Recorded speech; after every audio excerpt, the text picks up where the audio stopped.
I'll share my screen with you guys. And you should be able to see the textbook page on the Native American Indians. Now, people are still joining, so I'm going to have to flip back and forth between the lobby and everything. If you have something to say, it might be better to unmute yourselves because I can't see the chat bar whilst I'm presenting like this. I think it flashes orange when you write something, so I can keep an eye on it.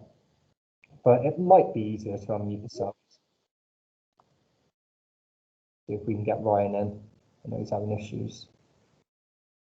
Ryan, are you in? Can you hear me? Hello, Ryan. Ryan. Yeah, you're in. Just quickly send Ryan a message. Ryan, can you hear me? Say yes if you can.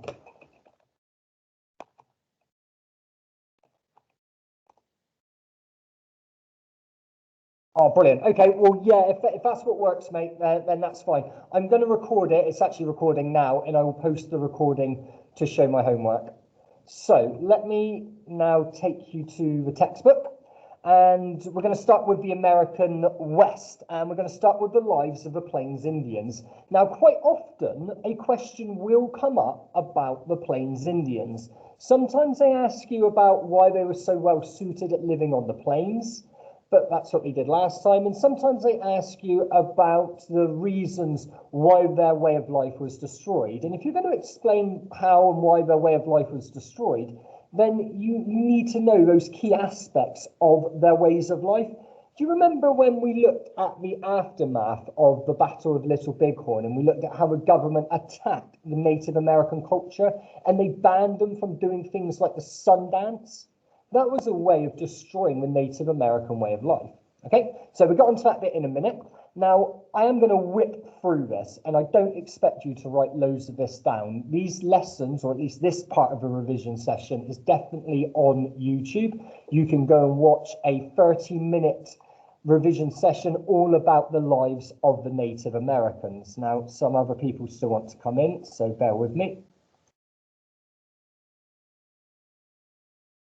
Okay, let's go back here. But something just to explain from this page is you need to know that they were very different. The white man thought they were all the same, but actually they were very different. And that's one of the reasons why they couldn't band together to fight the white man, because they had different languages, they had different histories, they did not like each other. Okay, they did have some similarities. Many of them lived in teepees, but not all. They were nomadic and they hunted the buffalo. Okay, so key things there about their way of life, the buffalo being nomadic, living in teepees. Let's move on. Next bit is all about the buffalo. Let's think about the importance of the buffalo for the Native American way of life. If you're going to argue about them being successful on the plains, you would talk about their use of the buffalo. If you're going to talk about why their way of life was destroyed, you could talk about the government's destruction of the buffalo. So it's important that you know about how important this animal was to the Native Americans. Okay, it's important you know about how it was used, and you need to know a number of examples, not every single one. If you're going to say that the buffalo was important and it was used, or every single part of it was used, then it's useful if you can say how 3 or 4 parts of it was used. And hopefully you know that off the top of your head. You can say that the horns were used as cups because they were hollow. You can say that the skin was used to cover teepees. You might even say that the tongue was used as a hairbrush. Okay? The flesh was eaten. It was dried. It was turned into jerky. Have you ever eaten beef jerky? Not a big fan. Anyway, okay, so you need to know about how the Native Americans used this animal. It helps also if you know how they hunted it, because that was an important part of their culture, wasn't it? It was a way of young braves showing their skill and bravery for the tribe. It was almost like proving that you were becoming a man because you can now support your family and your tribe. You had the skills. So it was like a rite of passage. You were 14, 15, you'd go out on your buffalo hunt and you had to be skillful. It was dangerous. You had to show bravery and courage. So the buffalo hunt in itself was an important part of the Native American culture. And if you take this away, they struggle to be Native Americans. If you think of the Native American culture as a rock, and you take away bits of that rock, you erode bits of it, you're taking away their ability to be Native American. And one of the things that made them Native American was the hunt. Okay? Women and the elderly and children were also involved. It was a family affair. Okay? The men did the hunting, and the women and the elderly butchered the animals and prepared everything. Now, you can go back to this textbook page if you want, anytime. Like I said, it's being recorded and it's on YouTube. But I know I am going to move pretty quickly through this. But again, I'm directing you to bits that are important. Okay? So, everyday life in a Native American village. Teepees. You know why teepees are important? The white man looked down upon teepees as something savagery. Look, they live in tents. But actually, teepees were warm and cozy in the winter, cool and airy during the summer. You could put them up and down in 15 minutes. It suited their Native American way of life. Okay, so if we're talking about them being successful on the plains, teepees would be part of that. Being nomadic was part of the Native American way of life. Stopping them being nomadic, putting them on reservations, erodes their culture. It slowly destroys their way of life. Okay, some key words down here: travois and cradle boards. Travois at the bottom of the first page, just on the left underneath source A, and cradle boards on the right at the top. Travois, wooden sleds. There you go. If you were ever talking about the Native Americans being successful, things like that. It enables them to move a camp efficiently. Cradle boards, you can see a cradle board there, a little baby strapped to the mum's back, allowing her to have two hands to ride the horse, to control a horse. Okay. Make sure you know about the different roles of men and women. Make sure you know about the elderly, how they were important. Here we go, old people down here. They were important because they passed on the stories. They didn't have a written language. That's important later on. If we think about destroying the Native American way of life, when the children were forced into white boarding schools and they forgot their culture, they forgot their language, they were taught the white ways because they didn't have a written history. They couldn't pass on the skills of being a Native American to the future generations. So that was a way of destroying their culture. But the elderly were important. Think about exposure. That was one reason why the whites hated them, because they saw it as barbaric, leaving the elderly behind to die when they became too much of a burden on the tribe. Little bit there about marriage, polygamy, another reason why they were hated, but also another reason why they were successful. Divorce was easy. Let's move on. Okay, we've got two more subsections on the Native Americans to do. Okay, the next bit we're going to have a little look at is to do with their ideas about religion, nature, and the spirit world. The whites and the Indians clashed over their attitude towards nature. The whites saw the land as something to be developed and used to make money, manifest destiny. And the Indians saw it as something very different, something to be protected because it gave them everything they needed. Okay, so that is definitely one big reason why the Native Americans and the whites clashed, because of their beliefs and attitudes about the land. Okay. The Native Americans lived in a world of spirits. That's important later on when we were trying to destroy their way of life. Dances and ceremonies were banned. They might do a dance for a buffalo hunt, a successful buffalo hunt. They did dances before war. They did sun dances before war, and they also did them as rite of passage. It was all a way of contacting the spirit world, which was an important part of their way of life. If you're going to destroy their way of life, you remove that. When they move onto reservations, they ban the dances. You remember the ghost dance right near the end of our story? It made the whites terrified that the Indians were about to go on the warpath again. They banned the ghost dance in many reservations, although it went on.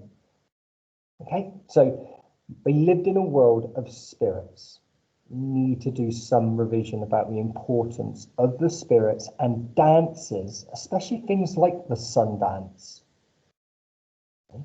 Make sure you understand how that was part of their culture. So if you remove it, you're eroding their way of life. Okay. And then the last bit on the Native American Indians themselves is all about how they governed themselves. Okay. The power of the chief. Once again, quite important. The chief was in charge, but he could only give advice within his tribe, within his band. He was an elder. He was there to be respected because he had seen it all, done it all before. He was the best person to lead the tribe. But if you disagreed with what the chief wanted, then you did not have to follow him. So you think when the chiefs made peace at Fort Laramie and they agreed that the whites could build roads and military outposts on their land, when they went back, many of the elders amongst the tribe disagreed with that, did not like that, and it created problems in trying to keep those peace treaties. Okay, but the chief was an important part of the tribe. It's what united the tribe as one. And if you're going to destroy the Native American way of life, you could undermine the power of the chief. And that's exactly what happens after the Battle of Little Bighorn, with a stricter policy towards the reservations. And we'll talk more about that later on. Okay, moving down.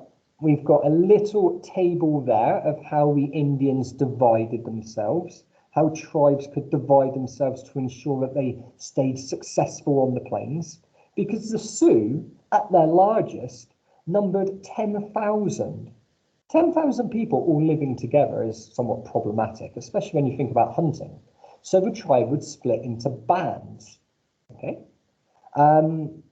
It says 10 groups called bands there, not always. Sometimes there were more than 10 groups. And usually it consisted of families that were friendly, maybe 300 to 500 people. So that's a number of different families all living together as a unit, as a separate tribe. But once a year, those tribes, they would meet up for councils of elders, discuss all things that were important to the tribe, such as warfare, conquering new land, hunting, things like that. So that was how they stayed successful on the plains.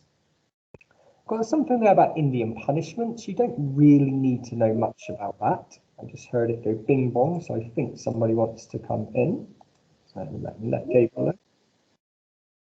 And Adam, I think, as well.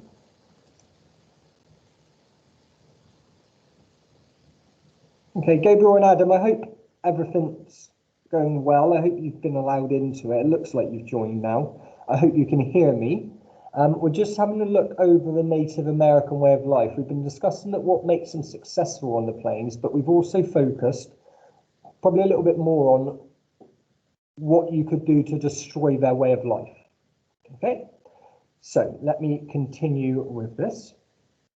We had a little look there about war. War was an important part of their way of life, wasn't it? If you banned them from going to war with each other, you're eroding that way of life. And dare I say that's what happened on the reservation system, especially after the Battle of the Little Bighorn. We've got ideas about bravery down here. So we've got counting coup, which the whites hated. Okay, it's one of the reasons that they thought they were savages, because counting coup was a bit like a game of tag, wasn't it, in battle? Also, another attitude that the Indians had towards battle, which the whites hated, was in the Indian life, in the Indian way of life, it was okay to run away from a battle. If you're going to die, it makes no sense to hang around and be killed by your enemy. So to retreat and live to fight another day was sensible. To the whites, that is just cowardly. Oh my God, they're retreating, they're running away. Okay, so again, it's another reason why the whites and the Indians clash, because that attitude towards bravery. And then the last thing that I'd like to talk to you about regarding the Indians and their way of life, an important part of their way of life was scalping. If you ban scalping, you ban part, not ban part rather, you erode part of their way of life. The Indians scalped for a religious reason, whereas the whites did not take the time to understand it. And it was another reason why the whites wanted to persecute the Indians, because scalping to them was just an act of savagery, mutilating the dead body. But to the Indians, it meant that their enemy's spirit could not go to the afterlife. So yes, That's the Native American way of life in a nutshell. And like I mentioned a moment ago, we've kind of taken the angle of what made them successful at living on the plains, but what also could be done to destroy their way of life. If you take away parts of what makes them Native American, you take away part of them, and slowly but surely you take enough of it away that they're not Native American anymore. They're forced to live like the white man. Okay, let's move on. The next bit, let me use this photocopy or scan. I'm sure I've broken all sorts of copyright rules this morning. I've basically photocopied massive chunks of whole books. Having said that, though, we paid for the book, so surely I can use it however I wish, but who knows. Anyway, what we're going to have a look at now are 3 groups of people. And again, we've done these in more detail over the after-school revision sessions that are on YouTube. So if you want to go and look at the Trailblazers in a bit more detail, do so, the gold miners and the Mormons. These are the early settlers, and there's going to be a question on one of these groups. Now, I don't really want to tell you what group it's going to be on because it's just cheating. But this is why they do not tell us what is going on, what is going to be on the real exams, because I'm finding it really hard to not tell you. Not even tell you, but just not give you too many clues. So let's have a look at the Trailblazers. Move that over. Hopefully you can see this. And if I scroll down there. Right, who are the Trailblazers? Hopefully you would already know that they are known as the Mountain Men, the Trappers. They were young, fit, strong men that went west looking for adventure. They were the first people to go west. Okay, the white Americans, way back in like 1832, I think it was, but I'm going to look at the date in a minute when we get to it. President Jackson created the permanent Indian frontier and gave pretty much most of America to the Indians, the Great American Desert, the whites called it. But it was the mountain men that went across the Great American Desert, hunting for beaver, buffalo, those skins that were worth a fortune back in the East.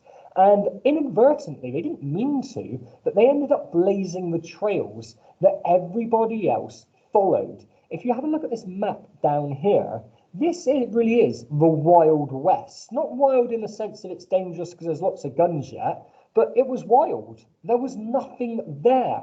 There was mountains and wide open plains. If you didn't know where you were going, there was no way you could get to California, especially more so if you had a family in tow. Okay, young children, a wife to look after and worry about, a mother, father. So the Trailblazers, they blazed these routes. They didn't do it on purpose, but they did it as almost a kind of byproduct. They got lucky. They found the routes over the mountains, across the plains, next to the watering holes in the rivers, so you didn't die, across the Indian land, and they made it west. Okay, and it helps if you know maybe a name or two. We focused on John Freeman before. You can see him. He's the last bullet point down. I like John Freeman because it enables me to talk about Manifest Destiny. He also blazed the Oregon Trail, which was the main trail going from east to west. Okay? So he's an important guy. Now, how does he link to Manifest Destiny? Well, the government ended up printing 10,000 copies of his map and just giving them out. Okay, there it is. Okay, there is the route west. Follow it and help to achieve Manifest Destiny. Manifest Destiny, that belief that it was their God-given right to develop the land. Okay, and it was a dangerous journey. It really was. My group, I photocopied this and you glued it in, but you need to know the hardships of going west. Let's say you're talking about farmers. Let's say you're talking about Mormons or even gold miners going west, and you're talking about the problems, okay, the problems of the life of a gold miner. You could argue that even getting to the gold field was dangerous, especially the overland route. It's the same with anybody going west, okay? So learn some of the dangers. Not all of them. There must be 10 there, maybe even more, okay? You don't need 10. Okay, if you knew 3 or 4 of the dangers of going west, you would be all right. Okay, so bit about the mountain men. There's not much there really about the mountain men, is there? Okay, maybe you don't need much. Next bit, gold. Bit more important, okay, gold. Discovered in 1848, James Marshall is building Sutter's Fort. Okay, 10,000 people moved to California by the end of 1848. How brilliant is that for Manifest Destiny? If you're ever talking about achieving Manifest Destiny, this is great because people are moving somewhere where there was nobody before for gold. They're going to build communities, aren't they? Mining camps develop into mining towns that develop into cities. Not always, but sometimes. Okay. 1849, we enter the gold rush, where people from all over the world now are coming to California, and there are 90, it says 90,000, but it was about 100,000 in total by the end of 1849. 100,000 people in the middle of nowhere, where there was nobody before, building communities, civilizations, towns, and then later cities. Brilliant for Manifest Destiny. Okay. Now, what was it like for a gold miner? Let's use this as a source. Let's say you're given this source and it said, what does it tell you about a life for a gold miner? It was miserable, wasn't it? It was a horrible life. Make sure you can describe that horrible life of a gold miner. Okay, what was so bad? And just by that source, you can see that he's bent over. He's got a long beard, indicating that there aren't much washing facilities there, not many mirrors, chances to shave, cold mountain streams / rivers. He's living in a tent, looks cold. No women, lack of women added to the misery of a life of a gold miner. And did many of them actually get rich? No. It was the merchants that got rich, that made a living off of the gold miner. Right? And there's some more things here about the miseries of the life of a gold miner. Racism was terrible. Poor living conditions. Law and order, the lack of it. Claim jumping was common. Okay, they set up mining courts to deal with their own issues, and those courts were intrinsically racist. Sometimes whole trials were carried out on foreign miners, say the Chinese, in English when the Chinese did not speak any English, so they were convicted even though they didn't have a clue what was going on. So yes, a miserable life, very, very hard life. You can talk about the dangers of the mining camps and the mining towns, where everybody carried a gun.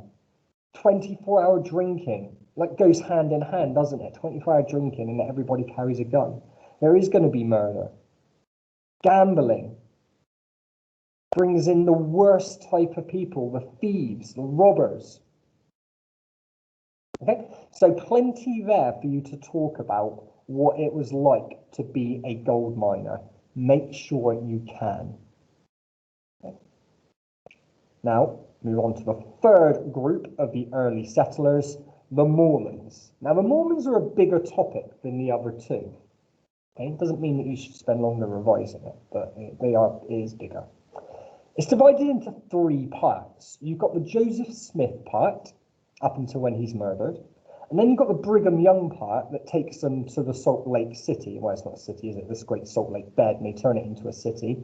And how he turns it into a city. And then you've got part 3, where it looks like the government and the Mormons are going to go to war over the idea of the Mormons, the area the Mormons have created, becoming a state. Okay, so let's have a brief look at that. So you've got Joseph Smith, there he is, con man in my opinion, but hey ho, we're not getting into that at this point. Anyway, he had a vision, okay, an angel appeared to him. Moroni told him to go out and dig up some golden plates, translate these golden plates using magical seer stones, and he would then record a new Bible. You've got the Old Testament, you've got the New Testament. This is like the New Testament of Jesus's second coming and finding America. I'm not sure, and I might be wrong about this, it's worth looking up, but I think the Mormons believe that the Garden of Eden is in Pennsylvania. Again, I'm not sure about that. I heard it somewhere. It might have even been a joke, so it's worth looking up. Anyway, you need to know about why the Mormons were hated so much. So when they moved to these 3 places in the east, they were persecuted and driven out. Kirkland, Missouri, and Illinois, Nauvoo in Illinois. Now, why were they hated so much in all 3 places? Well, one of the main reasons is polygamy. Polygamy ensured that their numbers increased rapidly. People felt that they were being overrun by Mormons. Also, Mormons tried to encourage other people to become Mormons. Nobody likes being told that their religion is wrong and they should follow this new person. They had some success, but not loads. They called other people Gentiles. They named them. They believed that they were God's chosen people. Smith had lots of influence over the way that the normal Mormons lived their everyday life. People were suspicious of the Mormons, okay, and they were disliked. So when they moved to Kirtland, their numbers increased rapidly. They set up a bank, the bank collapsed, and they were driven out. They were beaten, some murdered, they were tarred and feathered, and they were driven out. They moved to Missouri. They lasted a year in Missouri before their numbers started to increase again, and the people of Missouri started to attack them again, and they were driven out. And third place, a bit of a different story, because in Illinois, they were invited by the governor to move to Illinois. Who knows why? Maybe he saw tax dollars, all these Mormons coming. They could make the area, the state, rich. But either way, they came, they started to build their holy city, their city of God, Nauvoo, they called it. They even formed their own army by this point. It numbered 2,000. Well, that's quite scary, isn't it? You understand why they did it, because they were being beaten up and attacked and murdered. So they formed their own army. They called it the Danites. It's named the Danites. And people were scared of it. Also, by the point of building Nauvoo, by about 1842, Smith had started to talk quite extensively about being president. And again, this was just like the tipping point. This was enough is enough. And lots of people were printing anti-Mormon propaganda, newspapers drumming up hatred of the Mormons. And Smith ordered his followers to attack a printing press. In the end, Smith, his brother, a few others were arrested. The mob formed. They dragged Smith and his brother Hiram from the prison, and they murdered them. Okay? Now, this could have been the end of the Mormons. This was a massive crisis. We've got about 15,000 men, women, and children now looking for answers. But luckily, we've got a man for the job. Brigham Young steps up. There he is, Brigham Young. He believed totally in everything Smith said, okay? If Smith was a bit of a con artist, Brigham Young wasn't. Everything that Brigham Young does from now on is for the good of the Mormons, okay? Totally believes in the religion. He's a good guy, I think. And luckily, he's a brilliant organizer. And that is what is needed for the next part of our story. So really quickly, Brigham Young, the organizer, 15,000 men, women, and children. Where are we going to go? Nobody likes us in the east. Let's move west. Just heard a bing bong. Got to let some people in. Okay, so let's move west. So how did he get there? Now, we should know this. Military discipline. He set up a winter quarters. They left in stages, in groups. They planted crops for the other groups to follow, and blah-de-blah-de-blah. There's a lot more to this on the After School Revision, one that has been posted to YouTube. It's got a title, The Mormons. Just go to it and you can listen. Okay. They eventually got there through military discipline and just dogged determination. Many died. Excuse me. And we need to think about how they made the desert bloom. How did they build a civilization in the middle of nowhere? And you can see it just here in this, excuse me again, orange box on the right-hand side. They set up work parties to look for timber and water, irrigation channels, no private ownership. The church could take anything away from you. That encouraged hard work. Shops and stuff like that, businesses were allocated by the church based on your skills. They set up an emigration fund here to get skilled Mormons to the Salt Lake. They wanted to be self-sufficient. Okay, so that's a whistle-stop tour there of Brigham Young's role in getting them to the Salt Lake and making the desert bloom. Once they built their city, they wanted their area to become part of the United States. Well, not part of the United States, but a state within the United States. With statehood comes power, okay? You get to go to Washington and make laws for the country, or at least vote on the laws. The government said not a chance, okay? Not a chance until you start following the laws of the United States. And the Mormons said no. And the government, through frustration, they sent a non-Mormon governor and the army to back him up to the Salt Lake area, to force the Mormons to follow the rules of the United States. Now, the Mormons were in no mood to do this, and the Danites stood up in defiance, and it looked like there was going to be a war between the Mormons and the government's army. This would not look good for the government, okay? They started to kill this religious group of people. And quite surprisingly, the government did step down. They said, right, look, you're not going to become the state of, they wanted to be called Deseret, but you're not going to become the state of Deseret whilst you still follow your own laws and you practice polygamy. Drop polygamy and we will talk again. They didn't, until Brigham Young's death. And then the government kind of relaunched their attack on polygamy, and the Mormons agreed to officially drop it, although they still practice it today. You can't officially have more than one wife.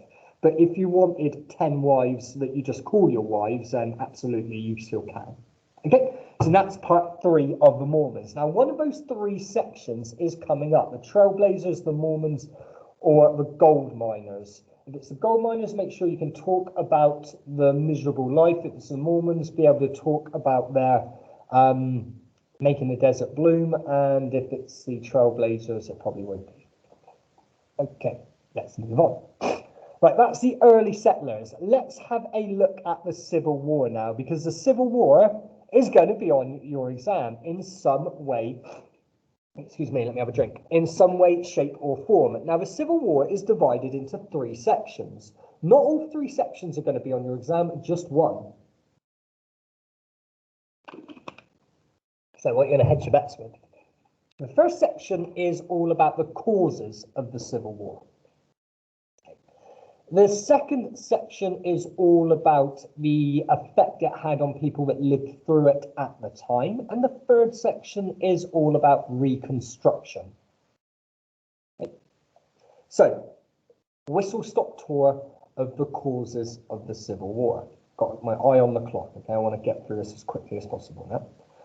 So, we did in class, I'm sure Mrs. Green did this as well with you guys. We looked at the causes as long-term, medium-term, and short-term causes of the Civil War. Long-term causes, things that have been knocking on for a while. Medium-term causes, things that happened throughout the early 1800s to 1850, and then the short-term ones from 1850 up to the war, which happened in 61. Okay, so differences between the North and the South based on their economies. Okay. Northern economy, all in urbanized, industrialized, factory, okay? Factories making goods, urbanization. South, agriculture. Agriculture, wide open spaces, farming, suits slavery. The North doesn't. So we've got this North-South divide. The abolitionists is another long-term cause of the Civil War. The South hate the abolitionists because they're trying to ban something which their whole way of life revolves around. The South's way of life revolves around slavery. And here are these horrible abolitionists trying to end it. Imagine if you lived there and your life revolved around slavery, which is legal at this point, you would too hate the abolitionists. So that's another reason that pushes the South towards secession, which is leaving the Union. Okay, that's what causes the Civil War, when the South decide to say, see you later, we're off.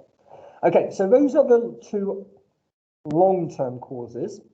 Then we've got the Missouri Compromise. It's in the last 3 lines of the westward expansion paragraph. It says there, the Missouri Compromise 1820.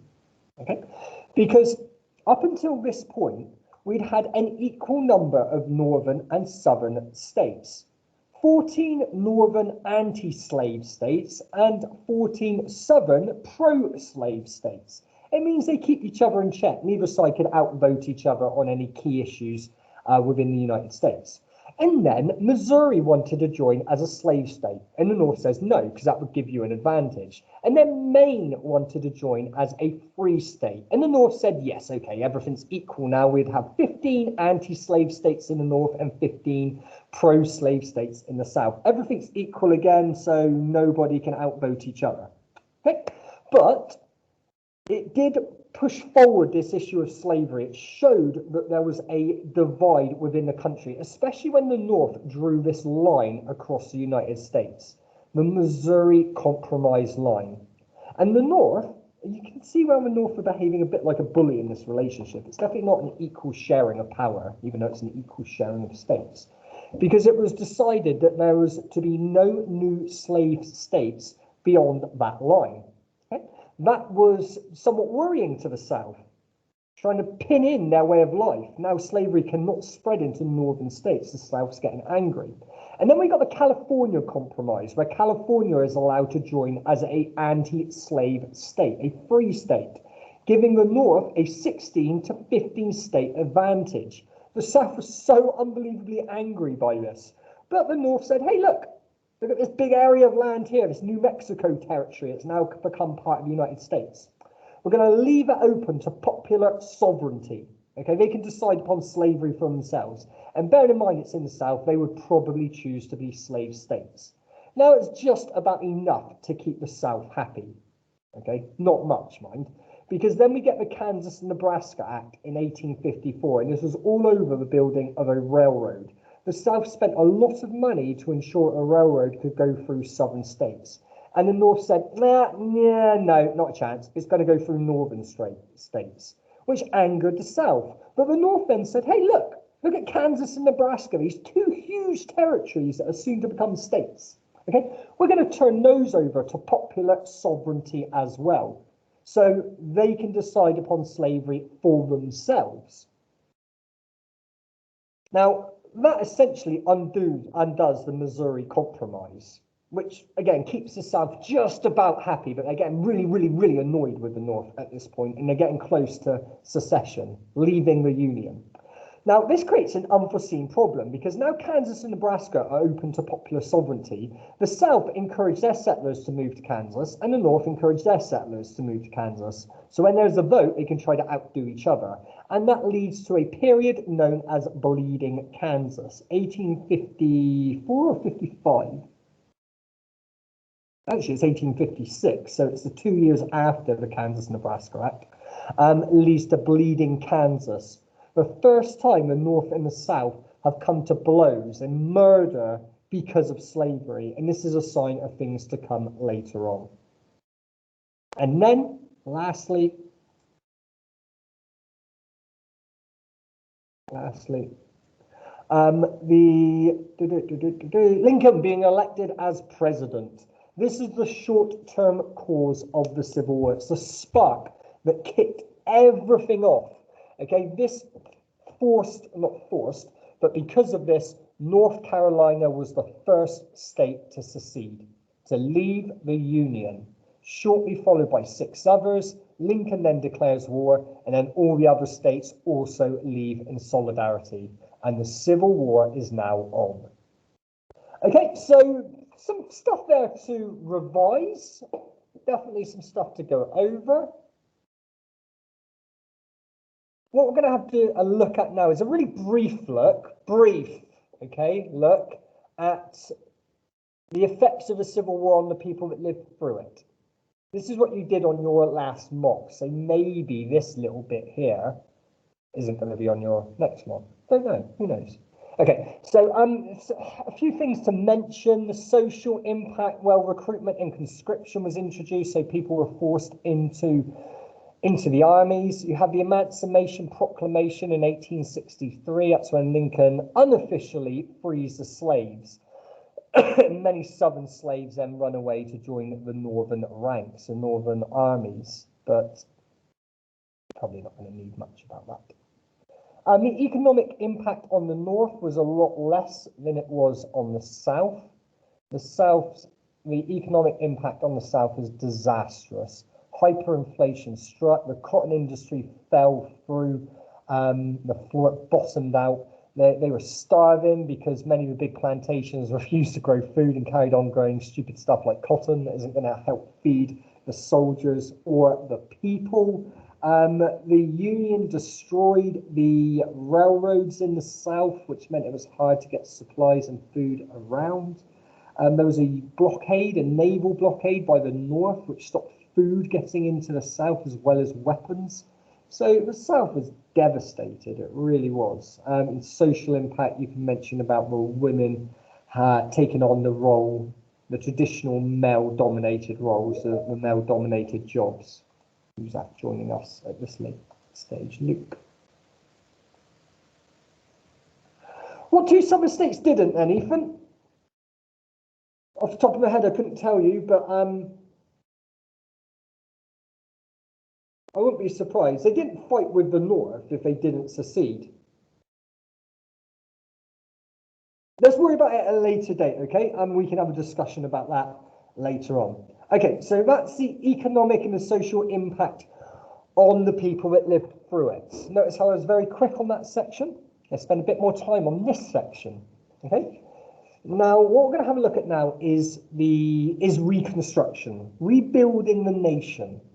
And maybe a good angle to do this through is actually looking at the impact on black people's lives, the African Americans. So let's have a little think about Reconstruction, but also think about how Reconstruction changed the lives of black Americans.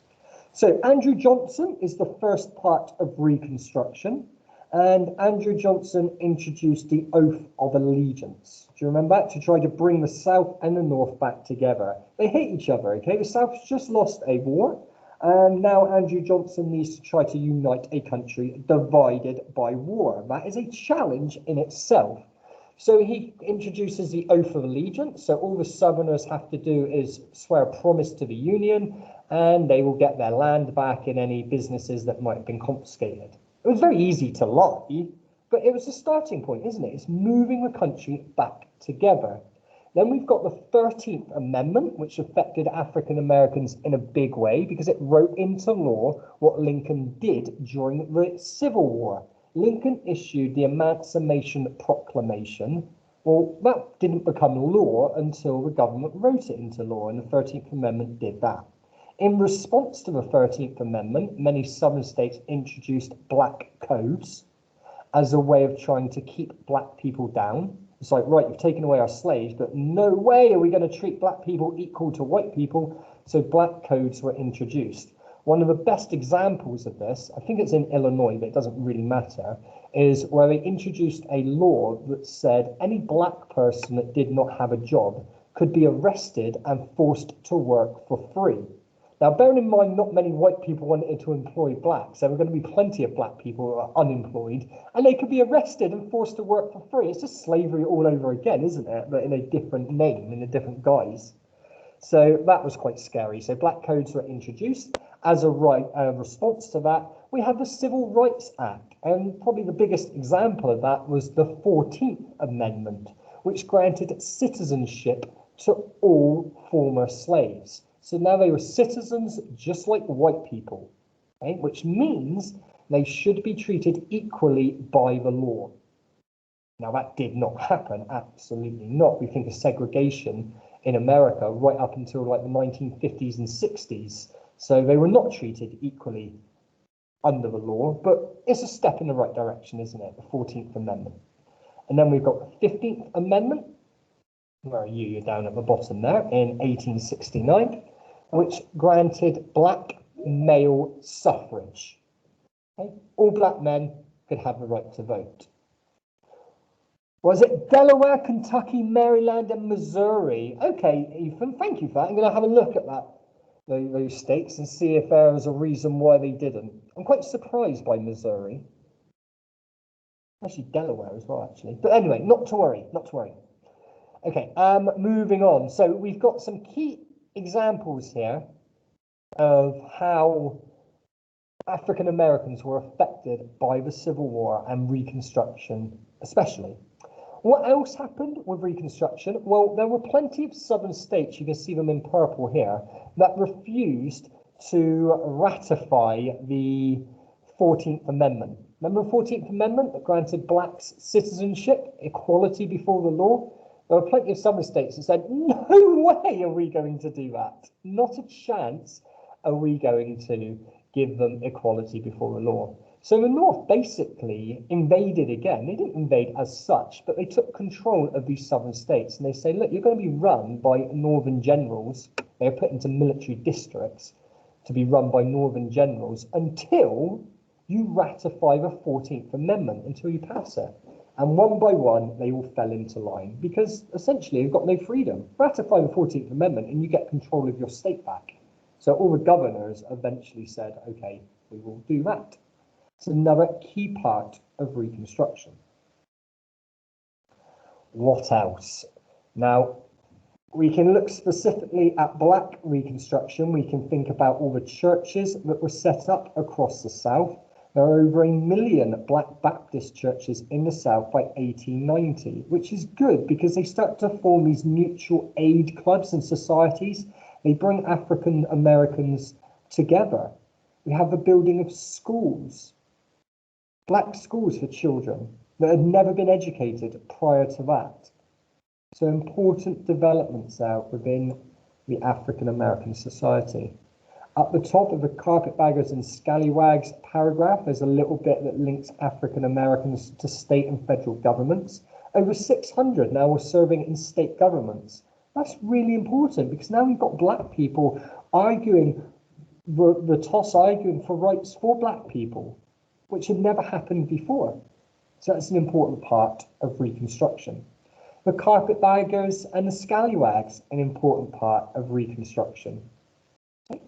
Moving down to the bottom here, it says the first state school systems were set up and we had 600,000 Black students in schools by 1877. That is significant. What else? It talks about repairing and rebuilding roads and bridges, a big part of Reconstruction.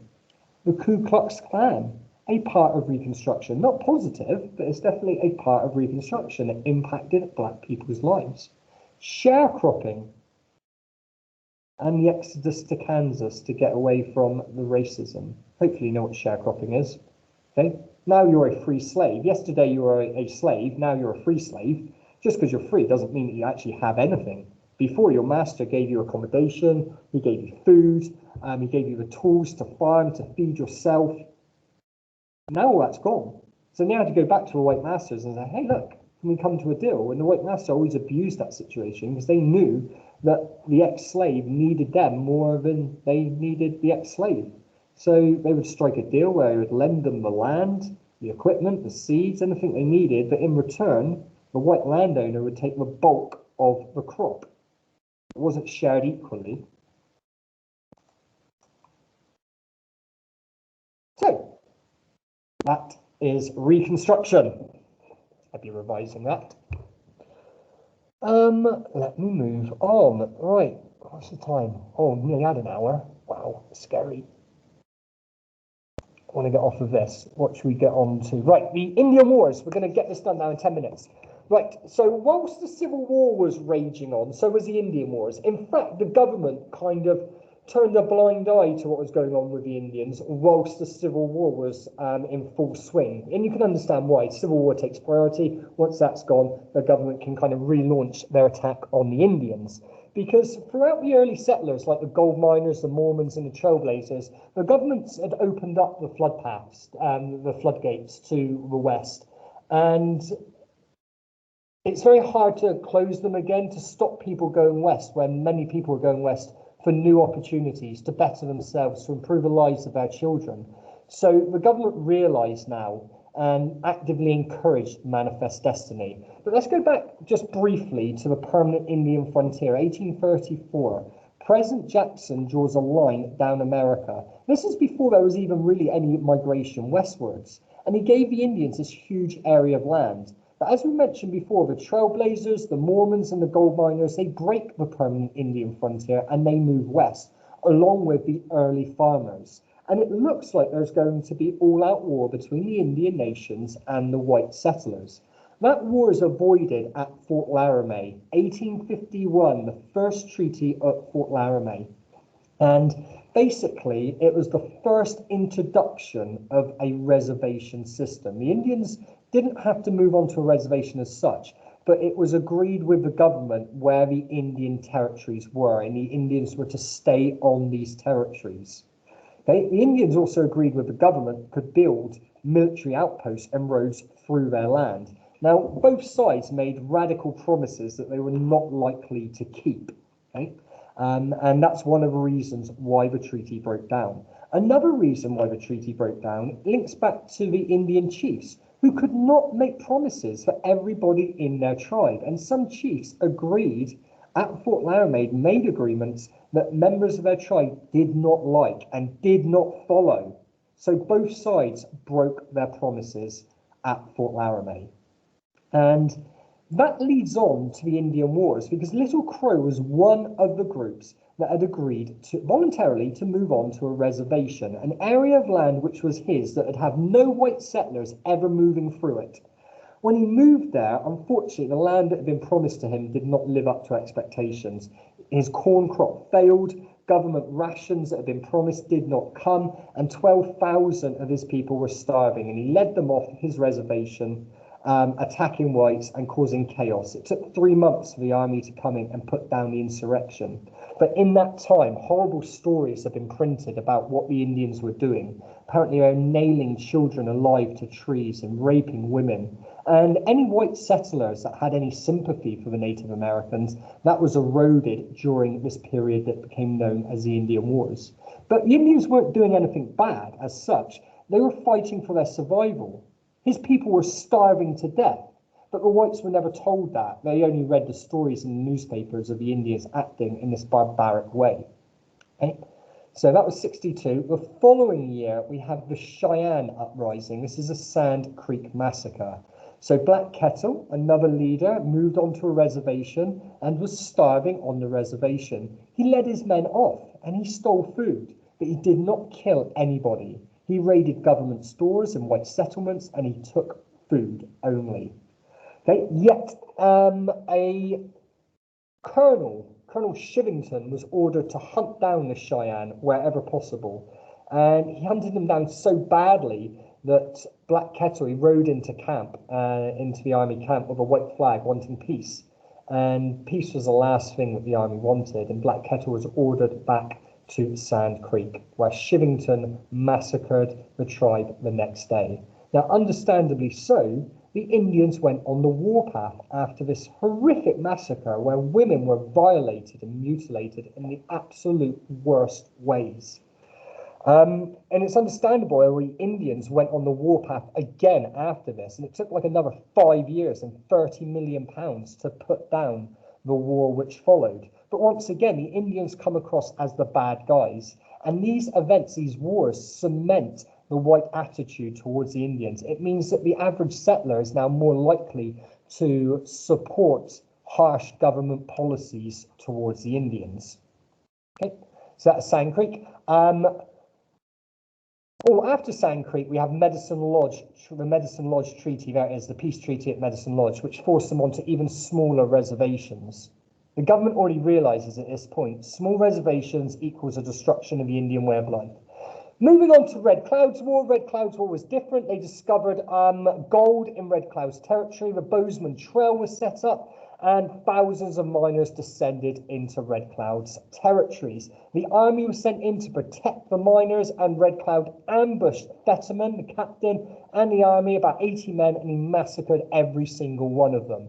Victory for Red Cloud, but it was short-lived, and Red Cloud was forced into a new peace treaty at Fort Laramie, which agreed to the creation of the Great Sioux Reservation. This is important because we come back to this at the Battle of the Little Bighorn. And we've got the winter campaigns at the bottom, where the government and the army was going to hunt the Indians throughout the winter months. Now I'm going to whiz through this now, because we're right to the bit that I want to get onto.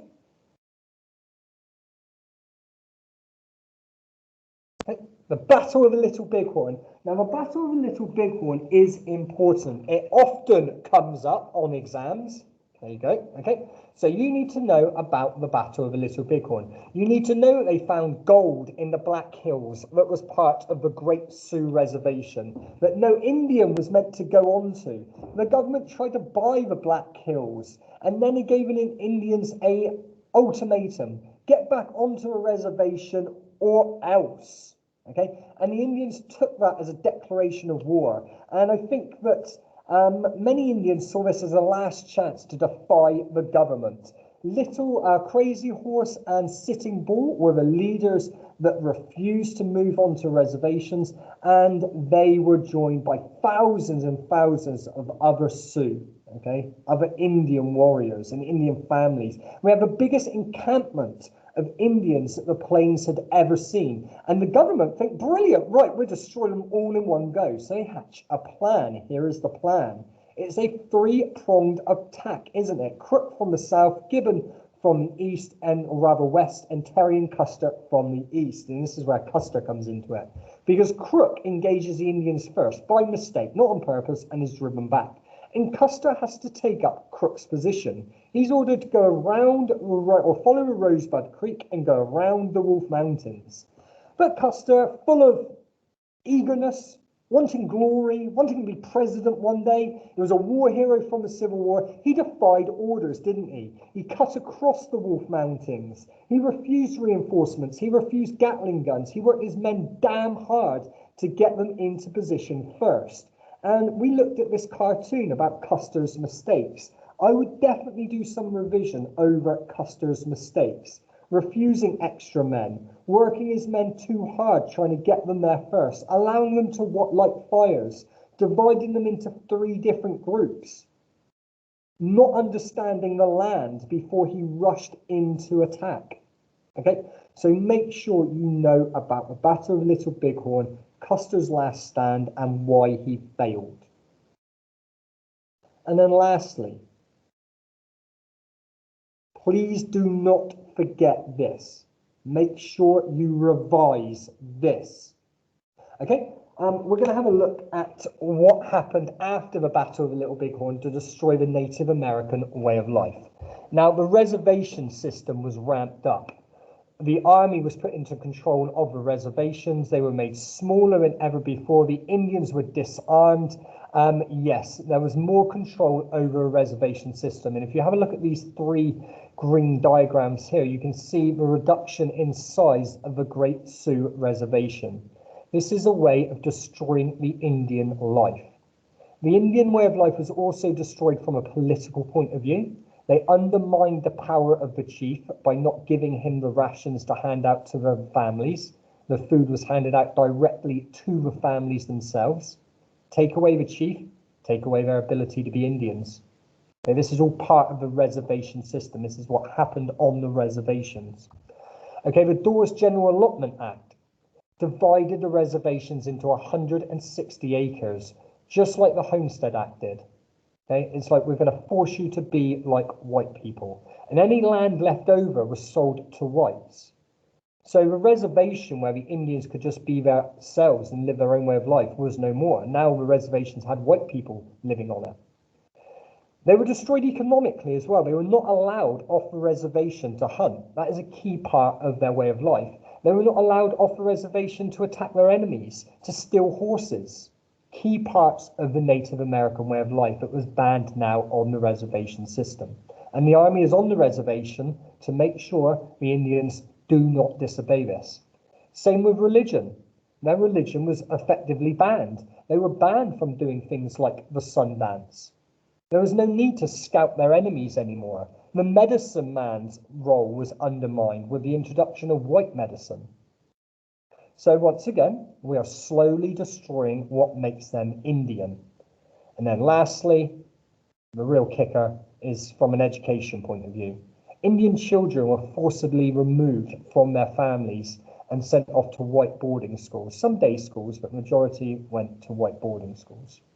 And they were forced to learn the white way. They forgot their language, they forgot their customs, they forgot the skills to survive on the plains. So when they grew into adulthood, they could not pass on those skills, that knowledge, to the future generations. So this is a real important way of destroying their way of life. Another one that I'd definitely be revising is the buffalo. The buffalo was so important to the Indians. After the Battle of Little Bighorn, there was a systematic approach to destroying the buffalo. It was important. It was an important animal for the Industrial Revolution. Its skin was being used to create the leather straps that were so important for the industrial machines that were being invented as part of their industrialization. But essentially, the animal was slaughtered on an industrial scale to force the Indian to live more like the white man. If they don't hunt buffalo, they have to farm. If they're farming the land, they're achieving manifest destiny. Okay. And then the very, very, very, very last bit is the ghost dance movement. The Indian way of life and desire to fight back have been destroyed, but their last grasp at preserving their way of life came with the ghost dance movement. An Indian holy man, called Viveca, had a vision that if they danced a ghost dance, their spirits of their dead ancestors would appear and drive the white man from the plains, and the buffalo would return. Now, this spread, quite understandably, because this is all the Indians wanted, and it scared the Indian agents on the reservations. It scared the army on the reservations, and it made it look like the Indians were preparing for war all over again. And as a result, one of the lead protagonists of the ghost dance movement, Chief Bigfoot, and his tribe were arrested, and through maybe some confusion, don't know, maybe it was on purpose, don't think it was, the Indians were slaughtered. They were in a circle. The army moved in to try to disarm them. A shot was fired, and the whites ended up shooting into the encampment of Indians, and they massacred the men, women, and children with repeating rifles and even cannons. And this massacre marked the end of the Plains Wars and the desire of the Indians to fight back. The white man had achieved their manifest destiny. Okay, so I've given you, hopefully you've been listening to that, and I've kind of pushed you towards bits that I think I will be revising more, especially what we've just done there regarding the aftermath of the Battle of Little Bighorn, reservation system, the Civil War, Reconstruction, the early settlers, which we can talk about the problems that they faced, mentioned the importance of the Battle of Little Bighorn. Okay, and that's all I'm going to say for that. I have covered everything in this revision session that will be on your mock exam. I've also covered stuff that won't be on your mock exam. Okay. But everything that's going to be there has been mentioned, and I have kind of been very suggestible when I've been talking about it. It's like a reward for coming to this, I think. Well done. You're here. Showing dedication to your studies. Right, let's move on to the American West. We've got 50 minutes left to do the American West, which seems fine with me. Now, again, I'm not so worried about medicine because we've just done it in class. My group especially, we've just done that massive factors-based question. We will do some more medicine revision when we get back after the half term as well. So if I get through conflict and tension, I will be happy. So you should now be able to see the conflict and tension textbook, the online textbook. Looks a bit blurry on my screen, so maybe if I zoom in a bit. Awful, ain't it? Pay a lot of money for this. Can't really see it. There you go, that's as good as it's going to get. Right, so let me have a quick look at conflict and tension. Now, all conflict and tension is divided into three sections. You've got the peacemakers, the Treaty of Versailles, and how the Treaty of Versailles affected Germany. That's the first section. Then you've got the League of Nations, and ultimately why it failed. And then you have Hitler's actions, his foreign policy, and how that dragged the world towards war all over again. Now, all three of those sections are coming up. Okay, they're all going to be on there in some way, shape, or form. So it's important that you revise the League of Nations. It is important that you revise the Treaty of Versailles, and it is important that you also revise Hitler's actions. So let's go over all of it.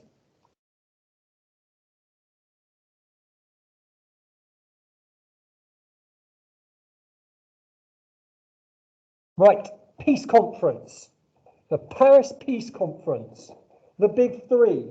You need to know what the big three wanted. Okay, it's going to help you on one of the questions to know what they wanted. So make sure you know about Clemenceau. You can't just say he wanted to cripple Germany. You need to be specific. Reparations, revenge, weaken Germany. Then we've got, there he is. Come on. Where's the... Don't worry, my fault. Do it like this. There you go. And then we've got Woodrow Wilson. Woodrow Wilson, 14 points for a better world. The League of Nations, self-determination. Okay, no more empires, that is. He wanted to allow Germany to recover. So you need to know all three. You also need to know why they might squabble.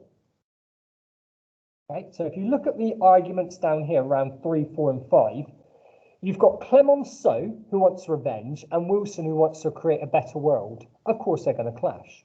And you've got access to this online textbook. And again, this is recorded, so you can go back over the presentation at a slower pace, looking at some of the key points in a bit more detail, maybe creating flashcards and so on. Okay, Wilson wanted self-determination, basically no more empires, and Britain wanted to preserve its empire, so they're going to clash.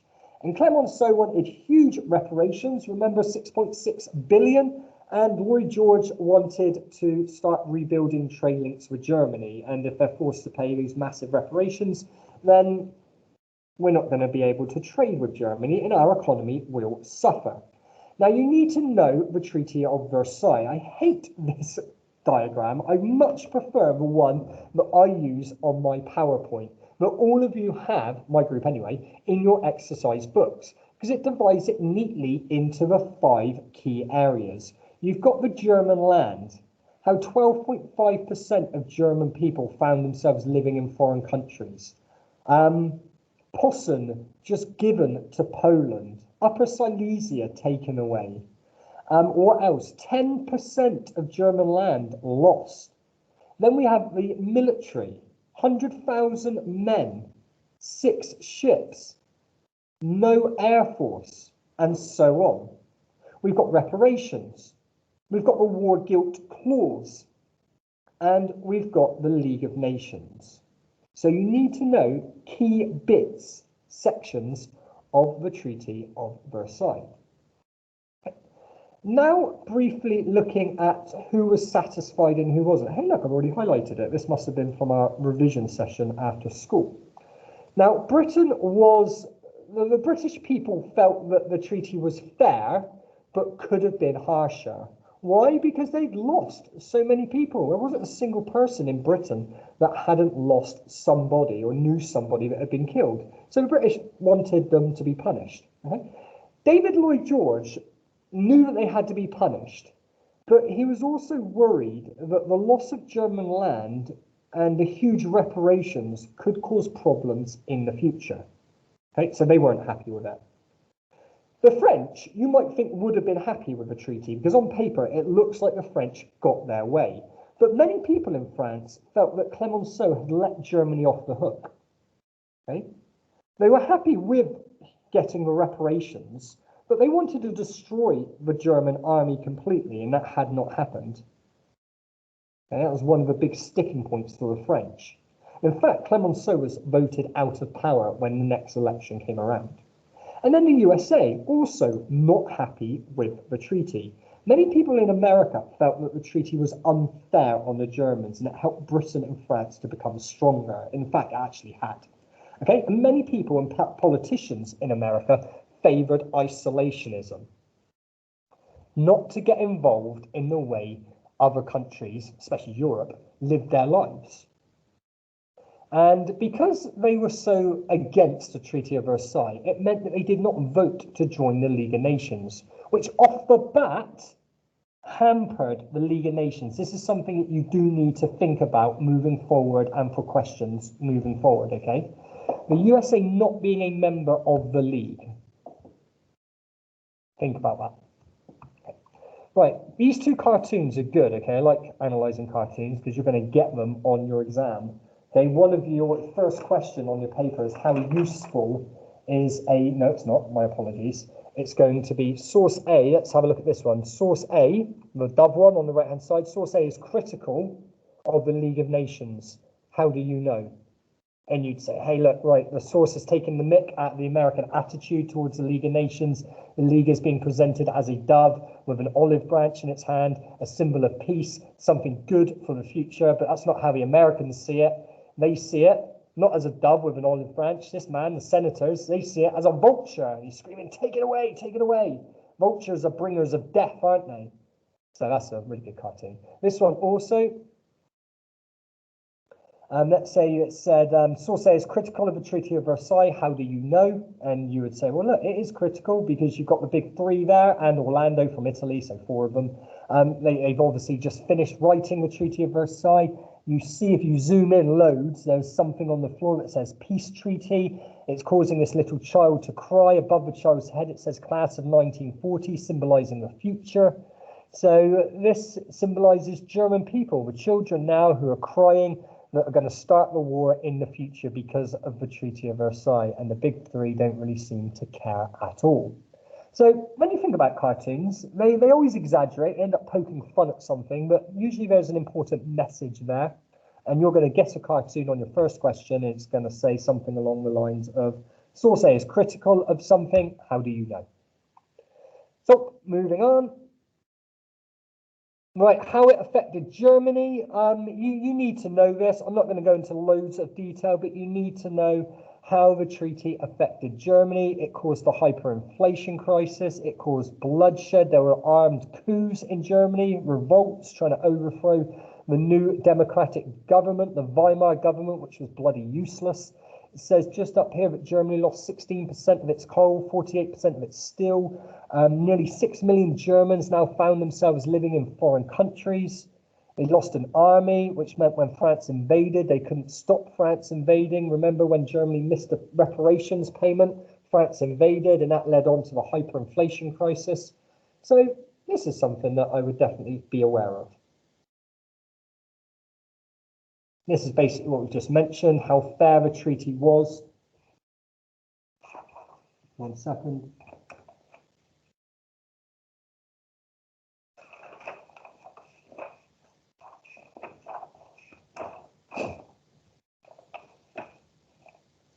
Okay, right.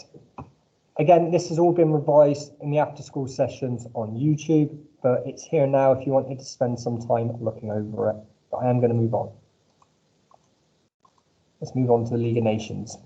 Now, when we're talking about the League of Nations, we're thinking about 2 things. Its successes, but also reasons why it failed. You've got to think that the League's job was to keep world peace. Well, ultimately it failed, and as a result, that was a cause of the Second World War. So I would definitely be thinking about reasons why the League failed and the effects that had in the future. Okay, so what was the League? It wasn't just aimed at keeping world peace. It was aimed at creating a better world. And I'm going to talk about that in a moment when we look at the different commissions. But it was going to keep peace through a process known as collective security. And you can see that there in bold. And it had a covenant of how it was going to keep peace. Okay, a covenant is basically the way it was going to deal with aggression. And it mentions mitigation, getting countries to talk through their problems. Moral condemnation, a good telling off. And economic sanctions, which is probably a most important weapon, which was somewhat destroyed when we get the 1929 Wall Street crash and the worldwide depression that follows, because countries don't want to impose economic sanctions on other countries. But either way, this is a big thing. So let's move down. No, actually, let's move along. So this is how the League was set up. And in many ways, you could argue that the League was set up for failure because the Assembly only met once a year and the vote had to be unanimous. That is one of the reasons why the League failed. Trying to get 42 countries to all vote the same way is tricky. Okay? And only meeting once a year isn't going to help you to solve the world's crises. The Council was formed to meet more frequently, and it had 8 members, 4 permanent Okay, Britain, France, Italy, and Japan were always the permanent members, which is unfair. It means they can abuse their position and they can veto decisions that don't suit them. And unfortunately, that is what happened. We have a Court of Justice, which is a good thing. 11 judges listening to the arguments put forward by two different countries that are arguing.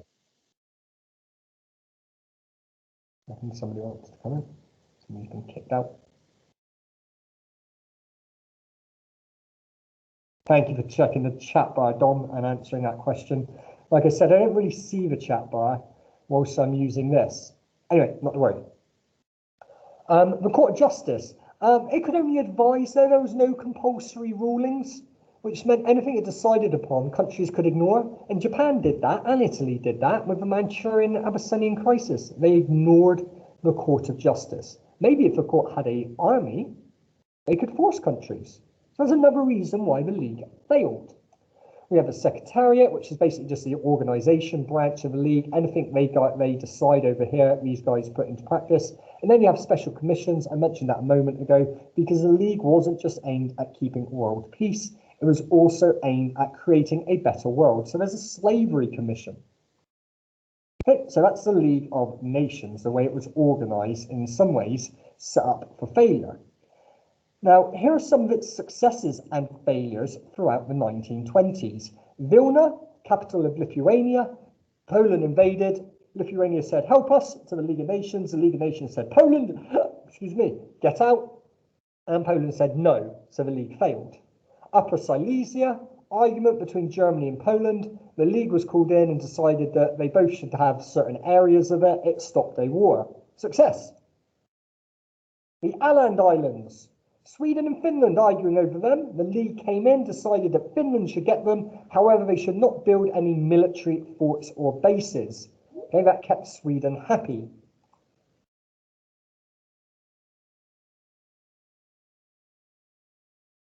And then, another 6 events. I'm going to tell you now to ignore Corfu. You do not need to worry about Corfu. It's like a topic in itself. So let's move over to Bulgaria as a success or failure in the 1920s. Okay, always think about dates. If you get a question, let's say you get a question about the League failing in the 1930s, you can still talk about what happened in the 1920s that pushed the League towards failure later on. Okay, and it's the same with anything else. If you get a question about something collapsing in the 1940s, let's say the start of World War II in 1939, you can still talk, obviously, about the stuff that happened before that pushed the League or the world towards war. So always be careful and read the question. Too often in the past, people have been given questions about the start of something in like the 1940s and come out and say, well, I can't think of any examples of why that happened in the 1940s. Well, actually, many of the examples started in the 1930s and pushed the League or whatever it is to failure later on. So Bulgaria, this is where Greece invaded Bulgaria. A Greek soldier was killed on the Bulgarian border. Greece invades. Bulgaria appealed to the League of Nations. The League said to Greece, get out, and Greece has to. Greece is a poor country and they can't be dealing with the wrath of the League of Nations. And then 1929, the Wall Street crash, okay, a worldwide economic depression which paved the way for the extremist leaders.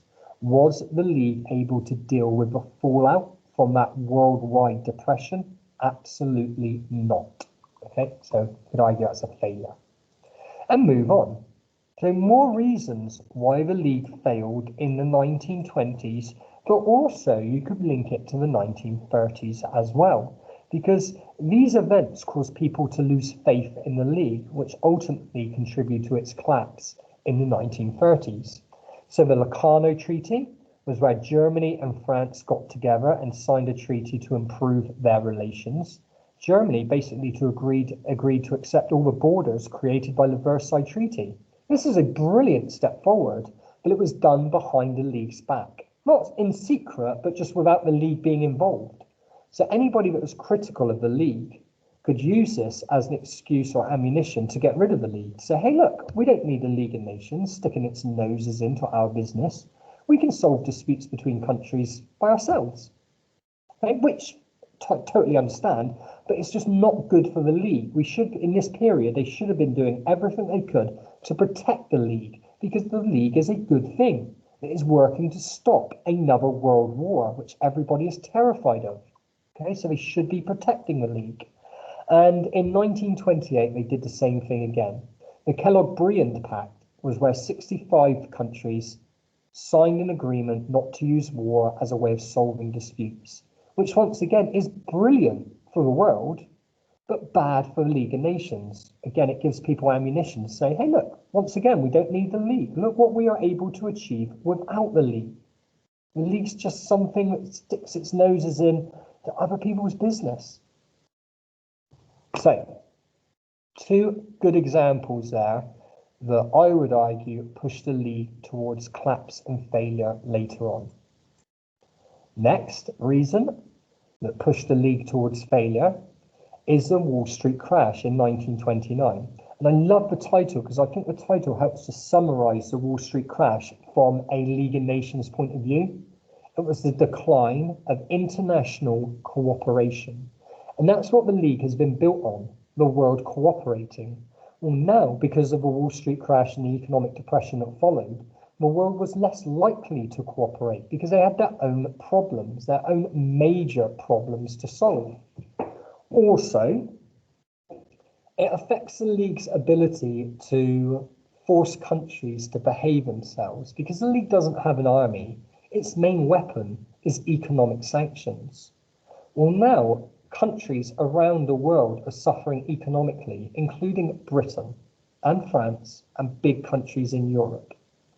So those leading members of the League were less likely to impose economic sanctions on said country. Let's say Germany had been misbehaving again, and the League of Nations get together and they think, right, how can we force Germany to behave itself? Okay, let's not trade with it.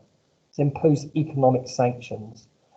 Members of the League weren't willing to follow that course of action because, yes, it would hurt Germany, but it would also hurt their own economies and their own people. It doesn't make sense, does it? Yes, let's punish Germany, but if that means punishing ourselves as well, because now we can't trade with Germany, let's not do that.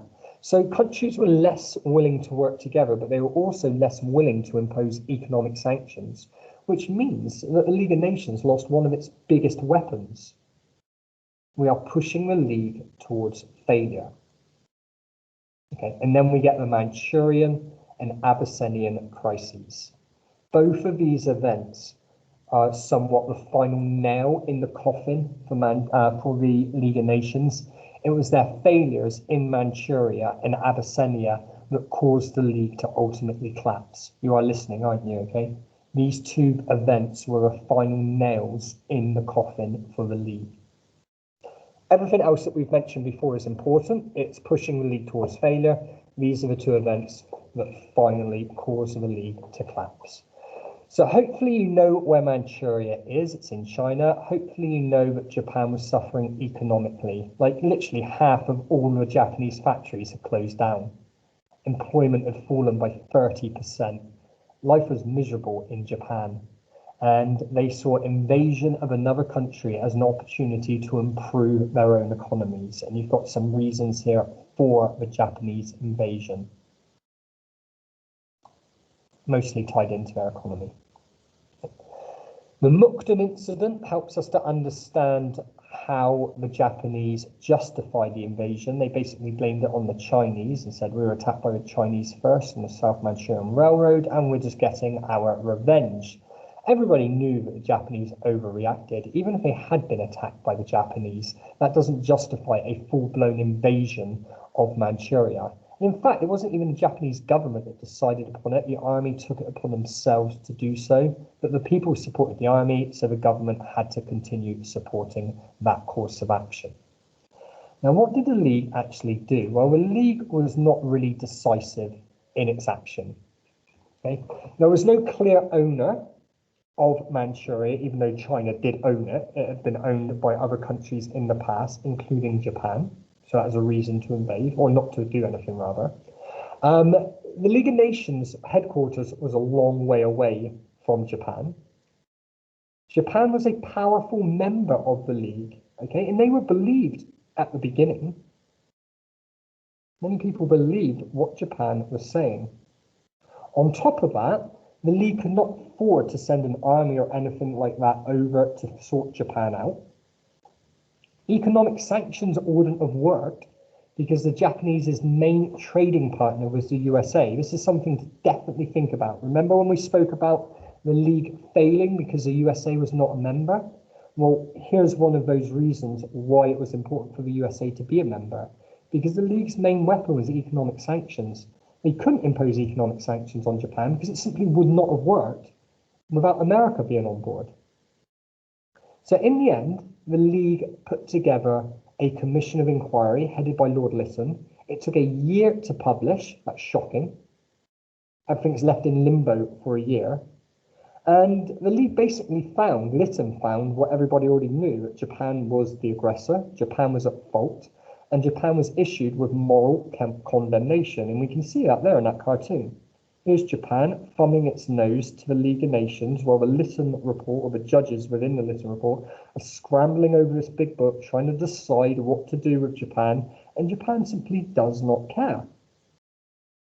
It's very critical of the League of Nations, the source. And in the end, the League, or rather Japan, left, which is devastating for the League. The League has lost a major player, and on top of that, it's embarrassing for the League because it makes it look like they cannot control their own member. Okay? So once again, it's causing people to lose faith in the League's ability to do its job. And then lastly, Abyssinia. Pretty much the same reasons for invading Abyssinia as there were for invading Manchuria. Much of it was linked to Italy's economy and the fact that Britain had a major empire as well. So why shouldn't Japan be allowed an empire? Why shouldn't Italy be able to have an empire like it once had? Britain and Italy are seen as major hypocrites during this period. Okay? So you don't need to know how the invasion happened, but it was a very unfair invasion. Maybe the most important bit from here is the Pierre-Lavelle Pact. Okay? The French Foreign Minister, Pierre Lavelle, and Samuel Jorge, it doesn't mention Jorge here, which is weird. The Jorge-Lavelle Pact is basically where Britain and France, they met behind the Abyssinians' leaders' back, and they agreed upon a secret agreement that actually Mussolini and Italy should be able to take major areas within Abyssinia. So think about that. Here is Britain and France going behind Abyssinia's back, but also going behind the League of Nations' back, and agreeing that actually Mussolini should be able to take some of Abyssinia. Like, that's the last thing leading members of the League of Nations should have been doing. And it shows how leading countries would not support the League of Nations if it wasn't in their own interests. Because Britain and France didn't want to upset Mussolini because they wanted his support in dealing with Hitler. So as a result, they kind of double-crossed Abyssinia and the League of Nations by agreeing that Mussolini should be able to take major areas within Abyssinia. That's just simply wrong. And that's one of the reasons why the League collapsed, because those leading players did not support the League of Nations when it wasn't in their own interests. Very selfish. And then lastly, excuse me, how did the League respond? Well, not very well. They did not close the Suez Canal, which allowed Italy to invade Abyssinia very easily rather than having to go around the whole Horn of Africa. Mussolini actually said that he wasn't sure that he had enough oil or coal to actually invade if he was forced to go all the way around Africa. So Britain and France failed the League of Nations there. There's the Jorge-Lavelle Pact that I was talking about a minute ago, where they basically agreed in secret that Italy should be able to take huge areas within Abyssinia. They shouldn't have been doing that. They said that they were trying to keep the peace by coming to a compromise. They should have stood up for the League of Nations and said to Italy, no, we will defend Abyssinia, but they didn't. And lastly, they issued trade sanctions against Abyssinia, but it was just a token gesture, not against Abyssinia, sorry, against Italy. But it was just a token gesture. It didn't include any of the big industries like oil, steel, iron, or coal. So Italy was still able to carry on trading those goods, which meant they were able to carry on making money. Why didn't Britain and Italy hit those areas with sanctions? You could argue because it would hit the British and the Italian economies, or sorry, the French economies hard. But it was also evidence that Britain and France did not want to upset Mussolini again, because they wanted his support against the rise of Hitler. So once again, they were willing to double-cross the League of Nations, ignore the League of Nations covenant, to protect their own interests. That's exactly what they did here. Okay. So the League of Nations failures, revise. And that brings us up to 1/3 left now, the last section of the conflict and tension paper, and this is coming up. In fact,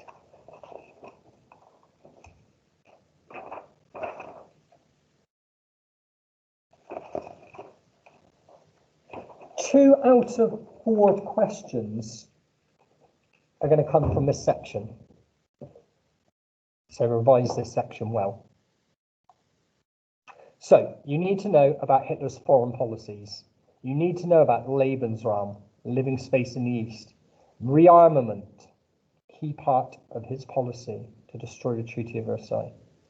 The Volksdeutsche, reuniting the Volksdeutsche, the German-speaking people that now live in foreign lands, 6 million of them, and the destruction of communism.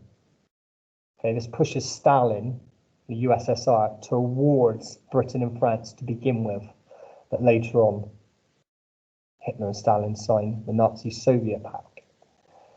So, how did foreign countries react to Hitler's foreign policy? Well, not well enough, really. Britain kind of felt sorry for Hitler at this point, and not necessarily Hitler, but Germany. By this point, they realized that the Treaty of Versailles was somewhat harsh, and Britain adopted a policy of appeasement towards Hitler. To appease him, okay, to give him a little bit of what he wants in the hope that he does not get angry and start another war. They also sign, and you can see it in the last 3rd lines here, Britain signs a Stresa Front with France and Italy, where they agree to unite against the threat of Hitler. So Hitler is very much on their radar, but they don't do anything to stop him yet, when actually they probably could have.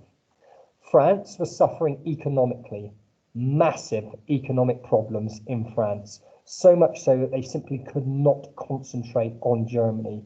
Out of all the countries, they probably were the ones that had more to fear, bearing in mind what happened in World War I, but they focused internally on their economic issues. Stalin, terrified about what Hitler had said, wanting to destroy communism, it kind of forced Stalin towards Britain, France, the League of Nations, and it says there, May 1935, he signed a mutual assistance with France. They would work together to cooperate. Now that's quite shocking because Stalin is a communist leader and France is a capitalist country. They do not go hand in hand. But it shows how worried Stalin was of Hitler's foreign policy to begin with. And then lastly, the USA, that was still following a policy of isolationism. There was a vote in 1934, and 70% of Americans said it was wrong to get involved in the First World War. So they were going to do nothing to combat the rise of Hitler. They were going to stand back. On top of that, their unemployment was running at 25%, which is hideously high. So America stood back, which allowed Hitler too much room to maneuver in some instances. It allowed him to gain confidence that he could in fact break elements of the Treaty of Versailles and get away with it. So to begin with, he aims small. Okay, he starts to rearm, dips his toe in to the water to see what other countries would do. He leaves the disarmament conference and he starts to rearm, and nobody does anything about it. And then he supports an armed overthrow of Austria. It doesn't quite work out the way that he wants it to. He encourages, when the Austrians ban the Nazi party, he encourages Nazi Austrians to cause havoc. And they end up killing Dollfuss, the leader of Austria, which kind of paves the way for Anschluss, the unification, which Hitler wants, which is banned under the Treaty of Versailles. But he realizes that his army's not yet strong enough for that, so he holds tight. But this is worrying. It's a sign for things in the future, and maybe, just maybe, the world should have done more about it. 1935, he shows off his army to the world, and his Luftwaffe, by the way, something he's not allowed. The Saar plebiscite is up 15 years under the Treaty of Versailles control. Now Hitler orders a plebiscite to see who should rule over the Saar. Bearing in mind, loads of Germans live there, a majority of Germans live there. 90% of the population vote to rejoin Germany, which allows Germany to reclaim the Saar region, which in some ways is against the Treaty of Versailles. The German people love Hitler for doing this. Mentioned the Strasser Front a moment ago. And not a lot necessarily to do with Hitler there. And then lastly, the Anglo-German Naval Agreement. This is where Britain kind of double crosses the League of Nations and the world by going behind the world's back and saying to Hitler, well, actually, we don't mind if you build a navy. You're only allowed 6 ships, but we don't mind if you start building a navy. We feel a bit sorry for you. And you could build a navy 35% the size of the British Navy. Which is all very well saying that, but the British Navy is the biggest in the world. So even having a 35% navy the size of the British is still quite a large navy. Silly of the British to do that. It allows Hitler to grow in confidence. With that confidence comes more of a reason to start another war. So make sure you are revising these key areas about the causes of the Second World War. You've done really, really well. I can't believe you listened to me now for an hour and 45 minutes. I didn't give you any break. I was going to give you 5 minutes break, but I don't know, I just forgot. Okay, the Rhineland. Make sure you revise this. It's a key part of starting World War II. Okay? Because this is something big. Up until what we've just spoken about all centers around rearming and reclaiming little bits of land. It was specified on the Treaty of Versailles that the Rhineland was to remain unmilitarized. That means Hitler could not have an army in the Rhineland, which meant that Germany was vulnerable. This is important now. Think back to Hitler's foreign policy, Lebensraum, living space in the East. If he's going to achieve living space in the East, he must secure his western border. Not this border here in Germany, but this one along the French, because it mentions down here that France, 1935, France and the USSR signed the Franco-Soviet Pact. So they're supporting each other. So if Germany invades countries to the east, potentially the Soviet Union could attack Germany from one side and France could attack Germany from another side. Okay? That would have been a disaster. Hitler knew this. So from one point of view, he just wanted to stick 2 fingers up to the Treaty of Versailles because that's what he promised to do. And many people saw the remilitarization of the Rhineland as not a big deal. The Americans said that Britain was, rather Germany was just marching his troops, or Hitler was just marching his troops into his own back garden. So from the world's point of view, this is quite small scale, but Hitler, this was big for Hitler because it ensured that he could secure his western border. So he marched his troops straight back into the Rhineland and he was greeted like a hero. There were women on the streets trying to present soldiers with flowers, children singing. Hitler came across as a flipping hero. And did anybody do anything to stop him? Well, absolutely not. If we look at here, why didn't Britain react? Well, Britain felt that Germany had a right to protect their own borders. British troops were already busy dealing with the Italian invasion of Abyssinia. Not fighting, but that's where the army's focus was. The British Depression, the economic depression, had hit Britain hard, so Britain does nothing. France also does very, very little, which means Hitler's gamble pays off. He grows in confidence. He considers how he can also get around other aspects of the Treaty of Versailles. What else? I'm just going to scan through these. Oh, the Mussolini one.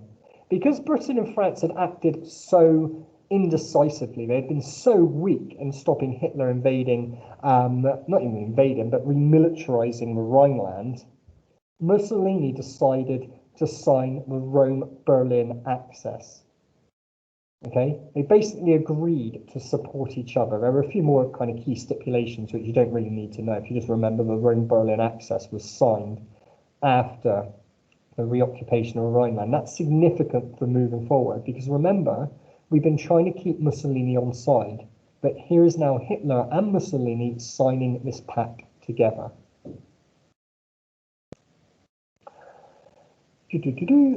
Next one, the Anschluss, another key part, another key moment, I suppose, which pushed Germany towards war all over again, because the war starts when Germany invades Poland. Germany invades Poland because they're so ultra confident that the rest of the world won't do anything about it. And even if they do something about it, they'll be so weak and indecisive that it won't matter to Germany. Well, these are the events that pushed Germany towards that confidence, or at least Hitler towards that confidence. So make sure you know some of the Anschluss. You do not need to know a step-by-step guide of what happened. Okay, I'll give you that now. So don't go away and try and remember every single bit that happened. But there are some key names within this story and some key developments. So I would definitely spend some time revising this, but you do not need to memorize each and every box word for word. Okay? So the Anschluss was very important. Hitler had promised to reunite the German speakers. And there were many, I think Austria spoke German. So this is one of his reasons to complete this. He wasn't allowed. The Treaty of Versailles specifically said that these two countries could not unite. But Hitler said that it was an important step forward in reuniting the German speakers. So he united them. He invaded Austria, but he was met with a hero's reception. The Austrians took to the streets. They had suffered so much hardship after World War I and because of the economic crisis after the Wall Street crash. And they had seen what Hitler had done to Germany, how he had improved the German economy, and many of them supported the Anschluss. Not everybody, especially Austrian Jews, but most people did. Now, the German people supported this massively as well. One, they supported their leader, and they believed in their leader. They hated the Treaty of Versailles, and once again, this is sticking two fingers up to the Treaty of Versailles, and it made Germany stronger. It made it possible for Germany and the German people to right more of the wrongs caused by the Treaty of Versailles. So Germany supported this, the German people supported this. Now, Britain, without saying they supported it, they were somewhat indifferent about it. Many British people, again, felt sorry for the hardships that Germany had suffered after the war. Many British people felt that Germany and Austria were essentially the same country. They shared a language, they shared a history, they'd been united for hundreds of years in the past. So there was very little opposition. However, Winston Churchill was one of the most vocal critics of this. They said that Germany should be made to negotiate for it rather than just being able to take it back. Also, France would have hated this. It would have made France feel very vulnerable. But just 2 days before the Anschluss, the whole of the French government had resigned. So once again, there were still massive economic and political problems in France. Now, Czechoslovakia was incredibly worried because they knew what Hitler wanted to achieve with Lebensraum. There were plenty of German speakers in Czechoslovakia, especially the Sudetenland. Talk about that in a minute. And when you look at the next map, you will see that Czechoslovakia was now surrounded by the German enemy on many sides. Here is Germany surrounding Czechoslovakia, and here is Austria, now controlled by Germany, surrounding Czechoslovakia.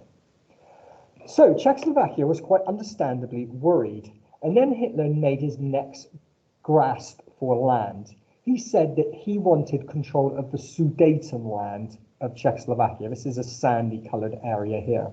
He said this is the area that Germany lost to Czechoslovakia during the Treaty of Versailles, and there were 3 million German speakers living in the Sudetenland. Okay? So Germany, understandably, Hitler understandably had a claim to this area. Now Czechoslovakia was ready to fight, okay, fight off the Germans, but jump in Britain and France to try to make everything better. And Britain follows the policy of appeasement. So they talk to Hitler to see what could be done, and Hitler says nothing can be done. I want the Sudetenland. So Chamberlain goes over to meet with the Czechs, who are preparing to fight, and basically strong arms them into agreeing. He says to them, we will not be able to protect you if you force Germany to invade. So if you don't give this land back, and you force Germany to invade, it's all your fault, Czechoslovakia, we will not be able to defend you. So Czechoslovakia had no choice based upon Neville Chamberlain's kind of ultimatum, but to give the Sudetenland back to Hitler, which happened, okay? But it came with a stipulation, the Munich Agreement. They decided, oh, actually, no, I'll come back to that. I've got ahead of myself. So Chamberlain flies back to meet with Hitler and says, hey, look, the Czechs have agreed to everything you want. And then Hitler changes his demands. Once again, he's grown supremely confident. And he says to Chamberlain, no, I want the Sudetenland handed over within a week, and I want Hungary and Poland and other countries to get parts of Czechoslovakia as well. And this is something which Chamberlain was in no space to agree upon, okay? He couldn't agree upon this by himself, so they call it the Munich Agreement, where they decide what should happen to Czechoslovakia. So it's Britain, Italy, France, even Germany is there, okay? The Soviet Union is not. They were not invited to the Munich Agreement, and that causes huge problems later on. Okay? It makes Stalin feel unwanted, unloved, I suppose, by those Western powers, and it pushes Stalin into the bosom of Hitler. Okay? So the Munich Agreement said that Hitler could have his demands, provided he agrees not to invade the rest of Czechoslovakia. Hitler agrees, signs a Munich Agreement. And this is where Chamberlain comes back with a bit of paper off the plane guaranteeing peace in our time. Unfortunately for Chamberlain, within 6 months, Hitler invades the rest of Czechoslovakia. Now that is significant, really significant, and it's a sign of what could come in the future, because this is the first time Hitler has invaded an area that he has no legitimate claim to. He had a claim to the Sudetenland.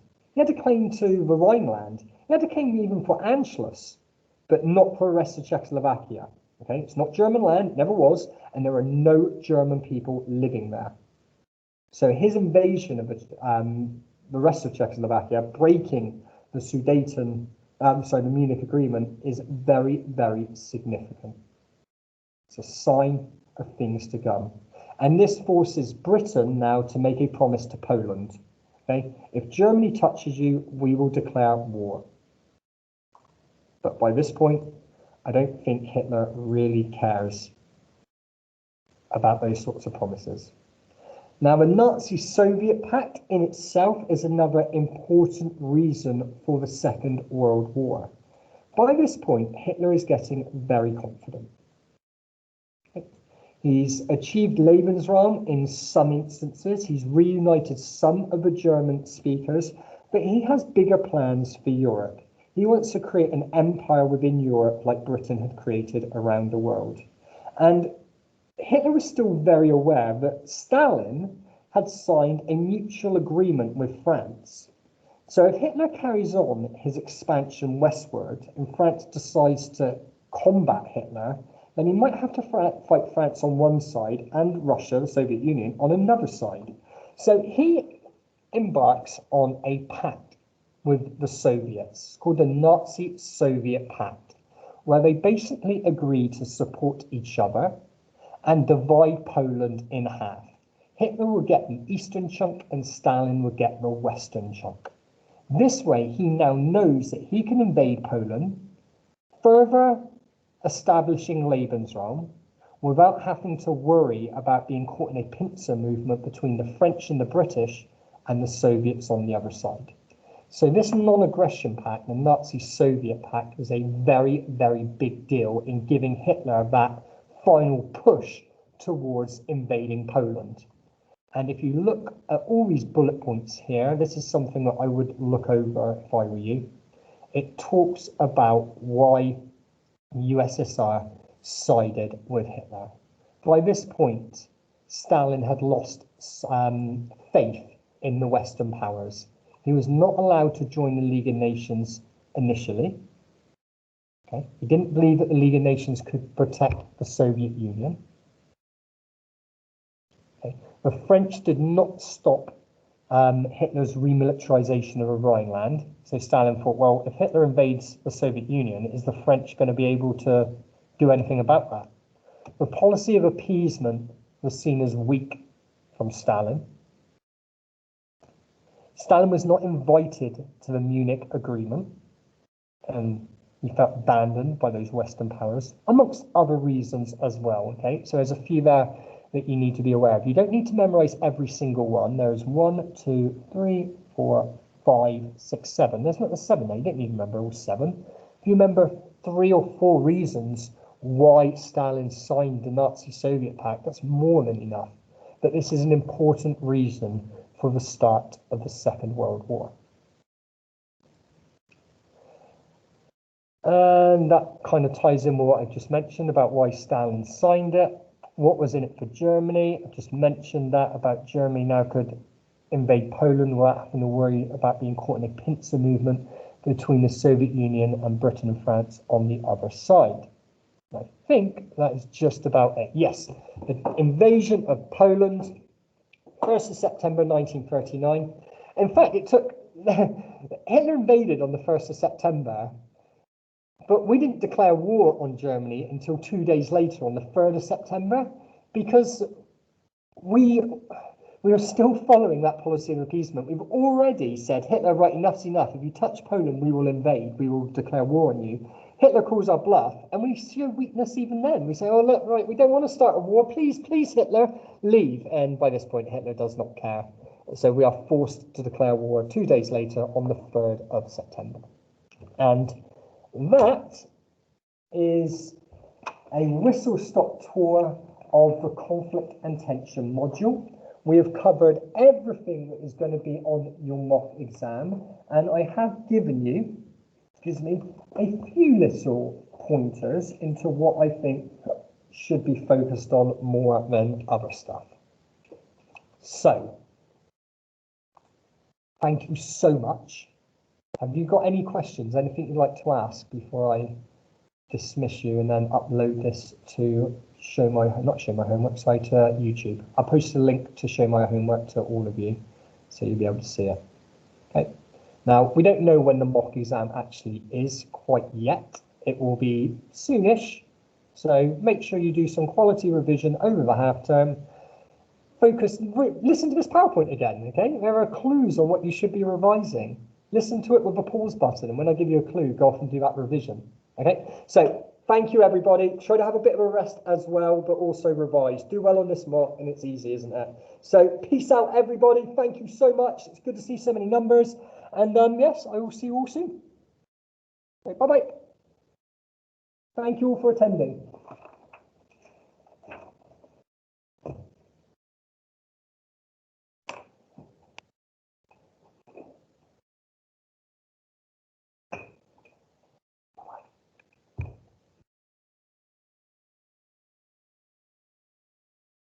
Yeah, you all enjoy your half term as well. I'm going to hang up now, so take care, everybody.